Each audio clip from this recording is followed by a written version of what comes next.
Pessoal, eu vou ser muito direto e reto aqui nesse vídeo, né? Foi feita uma busca e apreensão no gabinete e na casa do líder da oposição, deputado Carlos Jordi. Gente, para você ter uma busca e apreensão no gabinete, na casa de um deputado federal, você apreender o celular de um deputado federal, especialmente quando esse deputado federal lidera uma corrente de oposição, é uma coisa que você precisa ter elementos muito concretos para tomar uma medida tão drástica como essa. Mesmo porque você dá acesso, né, ao Supremo Tribunal Federal, a ministros do Supremo, que inclusive assim já começa errado, né, no inquérito absolutamente ilegal, que é aquele inquérito que não tem fim, né? O inquérito, é sempre bom lembrar, deve existir para investigar o passado. Só que o Supremo Tribunal Federal abriu 2 inquéritos infinitos, que novas coisas acontecem, que não tem nenhuma relação com o objeto inicial da investigação, e aquele mesmo inquérito continua com hiperpoderes, né, centralizados no Supremo Tribunal Federal, quando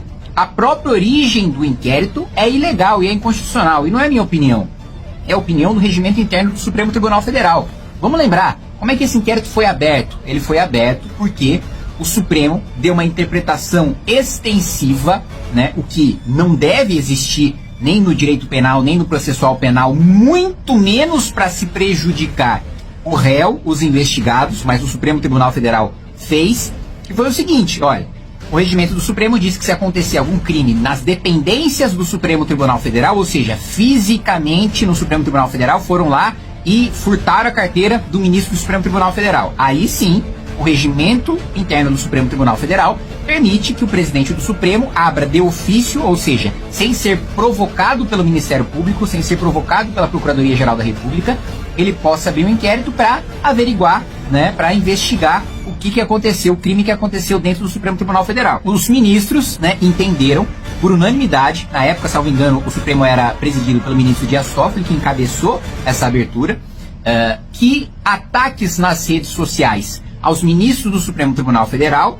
eram crimes cometidos nas dependências do Supremo, o que, evidentemente, você não precisa ser nenhum jurista, você não precisa ser nenhum especialista, mesmo assim, foi quase que, muito difícil ter unanimidade em direito, mas foi quase que unanimidade, né, entre juristas e advogados, né, entender que essa interpretação do Supremo, né, especialmente criminalistas, que essa interpretação do Supremo extrapolou, né, os poderes, as prerrogativas do Supremo Tribunal Federal. Então, muito bem. Primeiro ponto, né, o inquérito que foi aberto ilegalmente. Segundo ponto, um inquérito que não termina, né? Então, que não está lá para investigar o passado, ele investiga o presente e o futuro. É quase que um Minority Report, a nova lei. Já assistiram aquele filme que o sujeito é punido por um crime que ele ainda não cometeu, mas que a máquina diz que no futuro ele vai cometer aquele crime? Pois muito bem, se tornou isso um inquérito do Supremo Tribunal Federal. Agora, chega num ponto gravíssimo de fazer a apreensão do celular do líder da oposição na Câmara dos Deputados. Essa é uma medida muito grave, essa é uma medida muito drástica. Sem elementos muito concretos de que crimes muito graves foram cometidos, essa medida não pode ser tomada. Isso é ferir a separação dos poderes. Não porque deputados devem ser imunes, né? Deputados devem ser, né, invencíveis, devem estar acima da lei. Não, eles estão dentro da lei. E a lei deve ser aplicada com rigor, especialmente contra agentes públicos. Agora, não é isso que está acontecendo.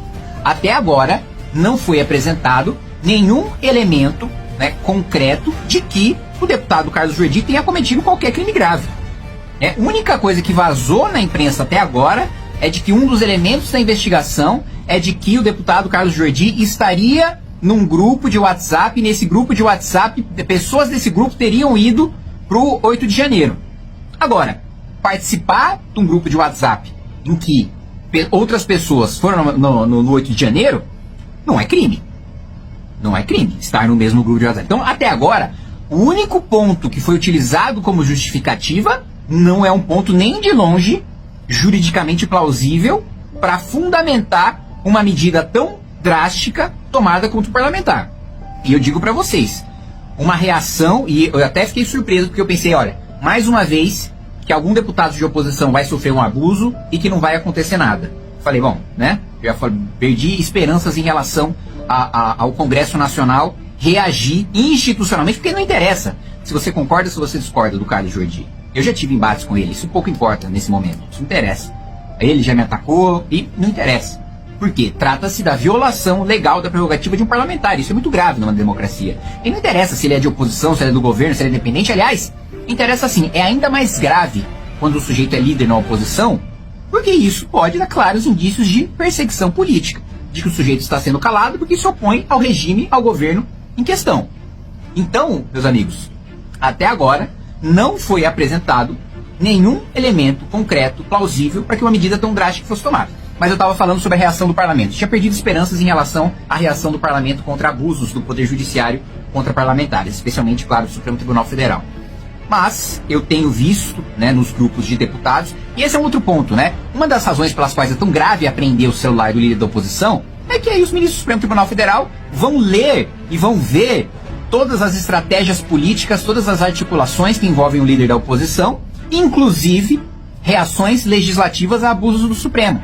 Então, nós discutimos nos grupos, que tipo de PEC que a gente pode apresentar, que tipo de reação institucional a oposição, o parlamento pode tomar frente a um abuso do Supremo Tribunal Federal. Agora o Supremo vai ter acesso a todas essas mensagens, a todas essas estratégias, a todos esses projetos, a todas as articulações que envolvem a oposição em relação aos abusos do Poder Judiciário. Eu tenho visto nos grupos de parlamentares, grupos de parlamentares no geral, né, não só de oposição, frentes parlamentares, que tem gente do Centrão, tem gente do governo, por aí vai, de parlamentares que não são de oposição, que também consideraram que a operação foi um abuso, foi um excesso do Poder Judiciário contra o Poder Legislativo e que estão dispostos a reagir a esse abuso. Logo no início, na volta do recesso, em fevereiro, eu tenho ouvido que pode ser votado no plenário da Câmara dos Deputados. Eu não sei especificamente qual medida legal seria tomada, mas uma medida legal que suspendesse esse processo a ser votado no plenário da Câmara dos Deputados, que suspendesse